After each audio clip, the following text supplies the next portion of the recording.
अब ध्यान से देखिए आप लोग, जैसे ओव्यूलेशन होता है बोला मैं, यहां से कौन आया था? सेकेंडरी ओसाइट आया था, ये सेकेंडरी ओसाइट आया था, ये समझ लीजिए। अब इस सेकेंडरी ओसाइट को यहां पर रिसीव कर दिया गया, ये चला गया एम्पुला में,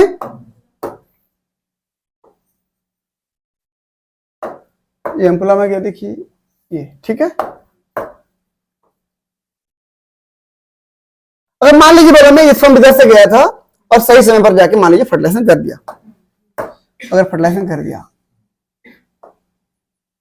ठीक, तो यदि फर्टिलाइजेशन होता है तो यहां से जो जायगोट बनेगा, अब जायगोट बनेगा ना, वो जायगोट आएगा इस रास्ते से, इस रास्ते से आएगा और यहां पर जाके इंप्लांट हो जाएगा। ब्लास्टोसिस्ट स्टेज में इंप्लांट होता है, लगभग 100 सेल की अवस्था में जाके इंप्लांट हो जाता है। तो जब यहां पर इंप्लांट होगा, अब देख लीजिए यहां पर, ये मान लीजिए इंप्लांट हो गया, ठीक है ना। ये अब ये इंप्लांट होने के बाद ये अब लगभग 9 महीने तक यहां पर रहेगा, एक बेबी को बनाएगा, 9 महीने तक डेवलप होकर बेबी बनाएगा, समझ में आया। तो इसको मैं क्या बोलूंगा? प्रेगनेंसी। तो यदि फर्टिलाइजेशन होता है तो कौन सी स्टेज आती है? प्रेगनेंसी की कंडीशन आती है, प्रेगनेंसी, समझ में आया ना। और जब तक रहता है वो तब तक प्रेगनेंसी बोलो या गेस्टेशन पीरियड बोलो, लगभग 9 मंथ, ठीक है ना। गेस्टेशन पीरियड लगभग 9 मंथ, हाँ, प्लस माइनस 7 डेज, कहने का मतलब 9 महीना। 9 महीना के अलावा भाई 6-7 दिन आगे भी जा सकता है, 6-7 दिन पीछे भी, क्योंकि जिस गायनेकोलॉजिस्ट डॉक्टर से आप रूटीन चेकअप कराते हैं वो भी फिक्स नहीं बता पाते कब होगा। लास्ट टाइम गए रहोगे, इतना तारीख को करेंगे बोलेंगे, हो सकता है उसके पहले 2-3 दिन पहले हो जाए या 2-3 दिन बाद हो, है ना। तो ये प्लस माइनस 7 डेज, या फिर इसको 40 वीक कहते हैं हम लोग। क्या बोलते हैं इसको? 9 मंथ अगर ना बोलो तो 40 वीक प्लस माइनस 7 डेज, ठीक है ना। ये ठीक है, यहां पे भी डेवलप हो जाएगा। मैं बोला यदि ओव्यूलेशन होने के बाद सेकेंडरी ओसाइट यहां गया, कोई स्पर्म नहीं गया था, वो अपने समय तक रुकेगा, धीरे धीरे वापस आता जाएगा। फर्टिलाइजेशन नहीं हुआ था, फर्टिलाइजेशन नहीं हुआ तो इंप्लांट होगा, क्या होगा, लेकिन वो टिकेगा नहीं वहां पर। इंप्लांट तो हो जाएगा, इंप्लांट हो जाएगा, लेकिन जीवित नहीं रह पाएगा आगे, समझ में आया ना। जैसे इंप्लांट हुआ उसके कुछ 1-8 हफ्ते बाद धीरे धीरे क्या हो जाएगा वो, देखो याद रखना है कि यहां से यहां पहुंचते तक के लिए लगभग 7 दिन लग जाता है। कितना दिन लग जाता है? हाँ, यहां से ओव्यूलेशन हुआ, फर्टिलाइजेशन नहीं हुआ, यहां पहुंचते 7 दिन लग गया, और 7 दिन तक रहेगा, मतलब निकलने से अगर 14 दिन हो गया, 14 दिन तक रहने के बाद, क्योंकि फर्टिलाइजेशन नहीं हुआ है, तो वो जिस एंडोमेट्रियम में इंप्लांट हुआ है उसको उखाड़ते हुए, उसको फोड़ते हुए, उसको रप्चर करते हुए, डैमेज करते हुए, वहां से ब्लड के माध्यम से खुद वॉश आउट हो जाएगा, बॉडी से बाहर निकल जाएगा, समझ में आया। उसी को बोलते हो क्या? Menstrual cycle. तो मेंस्ट्रुअल साइकिल में निकल कौन रहा है? सेकेंडरी ओसाइट निकलता है, समझ में आया ना। मेंस्ट्रुअल साइकिल में ब्लीडिंग के रूप में एंडोमेट्रियम के ब्लड के साथ साथ सेकेंडरी ओसाइट बॉडी से बाहर निकलता है। उस प्रोसेस को क्या बोलते हो? तो यदि कोई फर्टिलाइजेशन नहीं हुआ तो कौन सा प्रोसेस होगा? Menstrual cycle. अब मेंस्ट्रुअल साइकिल क्या होता है, आज का हमारा टॉपिक ही यही है। हमने प्रेगनेंसी भी नहीं पढ़ा, हमने मेंस्ट्रुअल साइकिल भी नहीं पढ़ा, अब तक कहां पढ़ा? हम फर्टिलाइजेशन में पढ़े हैं, और फर्टिलाइजेशन होने के बाद कैसे कैसे क्लीवेज होता है पढ़ लिया हमने। प्रेगनेंसी भी नहीं पढ़ा, और मैं बोला यदि फर्टिलाइजेशन नहीं हुआ तो क्या होगा? Menstrual cycle. फर्टिलाइजेशन हो गया तो क्या होगा? प्रेगनेंसी। तो हम आगे बढ़ते हैं क्या टॉपिक पढ़ने के लिए? मेंस्ट्रुअल साइकिल क्या होता है, ठीक है ना। एक प्रश्न है, in mammals fertilization occurs in, mammals में फर्टिलाइजेशन कहां पे होता है? Ampulla, isthmus, infundibulum, ampullary isthmus. हाँ, यदि एम्पुलरी इस्थमस दिया है तो हमारा आंसर एम्पुलरी इस्थमस होगा। एम्पुला में बहुत ज्यादा चांसेस एम्पुला में हो, कभी कभार इस्थमस वाले पार्ट में भी हो जाता है, लेकिन अगर मैं बोलता एम्पुला, इस्थमस, इनफंडिबुलम, यूटेरस तो एम्पुला होता, समझ में आया ना।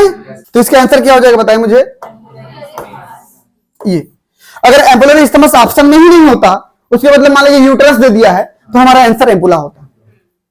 ठीक है, तो बहुत ज्यादा चांसेस कहां पे फर्टिलाइजेशन होता है? एम्पुला में। कोई भी अगर आपको पूछता है कि चलिए बताइए कि फर्टिलाइजेशन कहां पे होता है, तो सीधा फैलोपियन ट्यूब मत बोल देना, फैलोपियन ट्यूब के एम्पुला भाग में फर्टिलाइजेशन होता है। ठीक है ना? चलिए ये डायग्राम देख लीजिए, ये एम्पुला हो गया। एम्पुला मैक्सिमम चांस फर्टिलाइजेशन यहां पर हो, अगर यहां पर नहीं होता तो यहां से यहां तक बीच में कभी कभी हो भी जाता है। समझ रहे हो ना? तो ये इस्थमस हो गया, तो एम्पुलरी इस्थमस ज्यादा चांस है कहां पे हो? एम्पुला में। बार बार बोल रहा हूं, भूलना मत। ठीक है,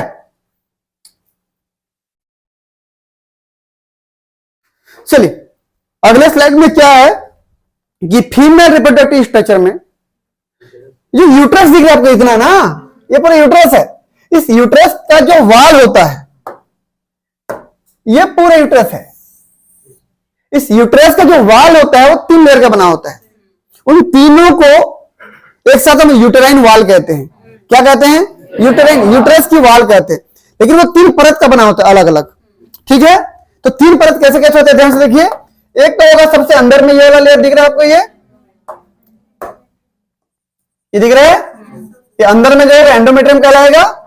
और सबसे बाहर में जो लेयर होगा ये देखिए, ये बाहर वाला पेरीमेट्रियम, और सबसे बीच में जो दिख रहा है आपको लेयर ये मायोमेट्रियम। इसे यहां भी है, यहां भी है, यहां भी है, मतलब पूरे यूट्रस को जो भी घेर के रखा है वो चारों तरफ 3 लेयर की वाल होगी। क्लियर है? कहीं भी, यहां यूट्रस में कहीं भी हो सकता है। यूट्रस मतलब ये समझ लीजिए एक प्रकार का वो घाघर दिखा है ना, घाघर जैसे चारों तरफ से वाल है, किधर भी हो सकता है, आगे साइड भी, पीछे साइड भी, ऊपर भी, लेफ्ट राइट कहीं भी हो सकता है। समझे ना? ये एंडोमेट्रियम का, यूट्रस का इतना स्ट्रक्चर ये है। ठीक है, मैं क्या दिखाना चाहता हूं समझ में आ गया होगा अभी? ये तो सबसे अंदर में जो लेयर होता है ना, उसको किस नाम से जानते हैं हम लोग? एंडोमेट्रियम के नाम से जानते हैं। खासियत बताते जा रहा हूं, क्या देखिए, एंडोमेट्रियम वह लेयर है जहां पर इंप्लांटेशन होती है, मतलब बच्चा वहीं पर डेवलप होगा 9 महीने तक। तो जो बच्चा डेवलप होगा, खाना पीना तो चाहिए उसको, तो खाना पीना देने के लिए ब्लड वेसल्स चाहिए, और ब्लड वेसल्स की मात्रा बहुत ज्यादा होती है वहां पर। उसको हाईली वेस्कुलराइज्ड लेयर कहा जाता है। ठीक है ना?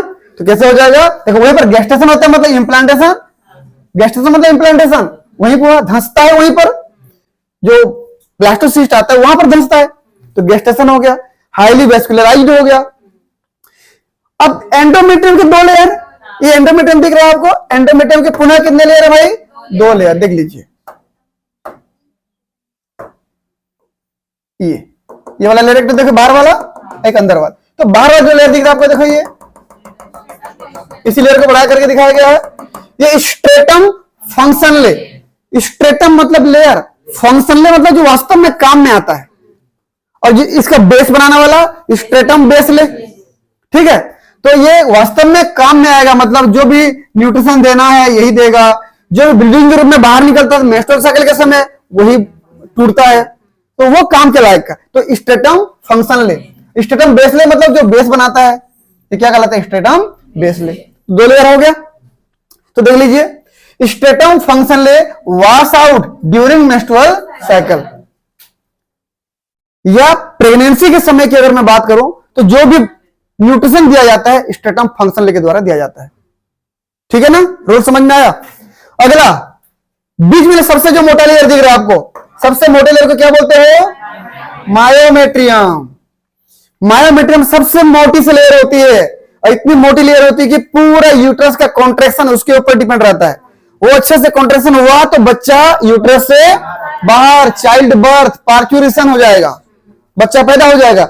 अगर उसमें कॉन्ट्रैक्शन नहीं हुआ तो सीधा सीधा यह है कि अब नॉर्मल बर्थ तो नहीं होगा, अब सिजेरियन होगा, अब चिड़फाड़ चलेगी। समझ में आया ना? तो अब मैं बोल रहा हूं कि मायोमेट्रियम की लेयर है, मायो मतलब मसल्स होता है, देखना ना, तो ये मायोमेट्रियम की लेयर है। इस मायोमेट्रियम की लेयर में कॉन्ट्रैक्शन होता है बोल रहा हूं, तो इसका मतलब कॉन्ट्रैक्शन करने वाले हार्मोन वही काम करते होंगे, और कॉन्ट्रैक्शन करने वाला हार्मोन ऑक्सीटोसिन। ऑक्सीटोसिन कहां से निकलेगा? पोस्टेरियर पिट्यूटरी से निकलता है। हमारे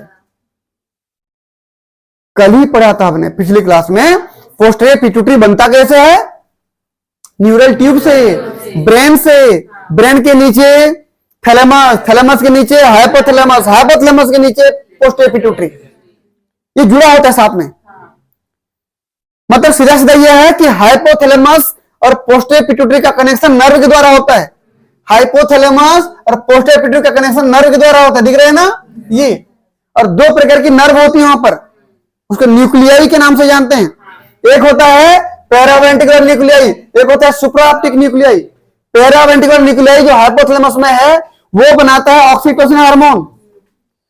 अगर क्वेश्चन पूछे ऑक्सीटोसिन हार्मोन कहां बनता है तो हाइपोथैलेमस में, लेकिन यहां बनता है। बनने के बाद कहां पे आता है? पोस्टीरियर पिट्यूटरी में स्टोर रहता है यहां पर, जब जरूरत पड़ता है तो निकाल दिया जाता है।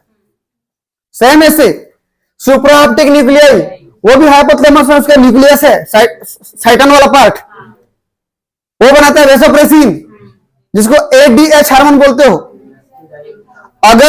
अगर यह हार्मोन स्मूथ मसल में कॉन्ट्रैक्शन करने के लिए गया तो वेसोप्रेसिन कहते हो। अगर यही हार्मोन किडनी में वाटर के रीअब्जॉर्प्शन के लिए गया, एंटी डायूरेटिक हार्मोन या एडीएच हार्मोन कहते हो। हार्मोन वही है, उसके फंक्शन अलग अलग हो रहे हैं तो नाम भी बदल जा रहा है। मैं बोलूं रोहित भाई यदि यहां पढ़ रहा है तो स्टूडेंट है, यही रोहित ग्राउंड में जाके क्रिकेट खेले तो प्लेयर है। ऐसे हो रहा है ना। हार्मोन वही है वेसोप्रेसिन। यदि किसी भी स्मूथ मसल में गया, जैसे यूट्रस में आया, कॉन्ट्रैक्शन करा रहा है, तो मैं इसको वेसोप्रेसिन ही कहूंगा। लेकिन अगर वही किडनी में जाकर के एक्वापोरिन चैनल को खोल देता है, वाटर को रीअब्जॉर्प्शन कराता है, तो एंटी डायूरेटिक हार्मोन या एडीएच हार्मोन कहूंगा। हार्मोन वही है, बस रिसेप्टर बदल जाते हैं काम करने के, अलग अलग रिसेप्टर होते हैं। ठीक है ना, ये हो गया। समझाने की जरूरत है इसको और? तो हाइपोथैलेमस से अभी ऑक्सीटोसिन आया, ऑक्सीटोसिन चला गया मायोमेट्रियम में। मायोमेट्रियम में उसका रिसेप्टर था, रिसेप्टर से बाइंड होकर मायोमेट्रियम की मोटी परत को कॉन्ट्रैक्ट कर दिया। अब सोचिए इतना बड़ा थैला था, थैले के अंदर बच्चा था, समझ लीजिए। उस थैले को कॉन्ट्रैक्ट करोगे तो बच्चा तो बाहर जाएगा ना। मैं फिर रिपीट कर रहा हूं, अभी अभी गर्मी का मौसम गया है। गांव वाले अगर होते तो आम खाने का मजा लिए होते। तो ऐसे आम बहुत सारे मिलते हैं जो एकदम पूरा रस भरा होता है उसके अंदर। हम उसके डंठल वाले भाग को ना काट के या दांतों से चबा करके फेंक देते हैं, थोड़ा सा उसका लस्सी निकाल देते हैं और बड़े मजे से उसके रस को चूसते हुए खाते रहते हैं उसको। एक समय ऐसा आता है कि रस उसका लगभग खत्म होने लगता है, फिर हम उसको पूरा ऐसे सब तरफ से निचोड़ देते हैं और खाते हैं जितना रस आता है। उसके बाद मेरा ससुराल किधर है बोल के ऐसे कर देते हैं। करते हैं कि नहीं? ये बोलते तेरा ससुराल किधर बनेगा, ऐसे कर देते हैं। वो गुठली जिधर वाला तेरा ससुराल उधर है बोलते हैं। तो कैसे बदक से निकल गया ना वो। बस ऐसे ही यूट्रस में जब कॉन्ट्रैक्शन होती है ना, बच्चा बाहर आता है। ठीक है ना। पके हुए आम के अंदर से पका हुआ जो गुठली था, आपके बाहर से दबाने पर जैसे बदक से निकल गया बाहर, बच्चा भी यूट्रस में कॉन्ट्रैक्शन होता है तो ऐसे निकलता है। अगर कॉन्ट्रैक्शन नहीं हुआ तो सीजेरियन की जरूरत पड़ती है। समझ में आया कृति? या तो चिंता मत करो, ठीक है तुम्हारा। चलिए, नहीं बहुत चिंतित है ना। चलिए, मायोमेट्रियम कैसा? बहुत ही थिक लेयर है।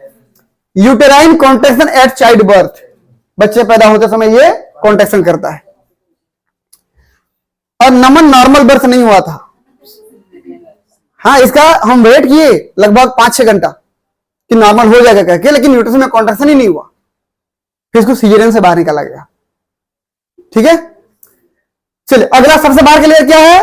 पेरीमेट्रियम। वो बाहरी कवर होता है, उसका कोई ज्यादा रोल नहीं होता है। ज्यादा रोल किसका होता है? मायोमेट्रियम और एंडोमेट्रियम का। तो ये स्लाइड में किसी प्रकार का किसी को कोई दिक्कत है क्या? ये देखिए ऑक्सीटोसिन रिसेप्टर है, याद रखना ऑक्सीटोसिन रिसेप्टर सेलुलर सरफेस पे पाई जाती है, सरफेस रिसेप्टर है, वहां पर जाके बाइंड होता है। ये ऑक्सीटोसिन हार्मोन था, हाइपोथैलेमस में बनता था, पिट्यूटरी में जाके स्टोर होता था, जब जरूरत पड़ती निकलता था ब्लड वेसल के माध्यम से मायोमेट्रियम यूट्रस में पहुंचता था, यूट्रस को कॉन्ट्रैक्ट करता था, तो बच्चा जो अंदर डेवलप हो रहा था वो बाहर। समय से पहले अगर कॉन्ट्रैक्ट हो जाए, समय से पहले बच्चा बाहर आ जाएगा। ऑक्सीटोसिन की मात्रा धीरे धीरे 7वें महीने के बाद बढ़ने लगती है। किसी प्रेग्नेंट लेडीज में ऑक्सीटोसिन की मात्रा कब बढ़ने लगती है? 7वें-8वें महीने के बाद ही धीरे धीरे बढ़ने लगती है। जब बच्चा पूरी तरीके से मैच्योर हो जाता है तो फुल कॉन्सेंट्रेशन में रिलीज होता है, ताकि बच्चे का नॉर्मल बर्थ या नॉर्मल डिलीवरी हो पाए। समझ में आया ना? चलिए।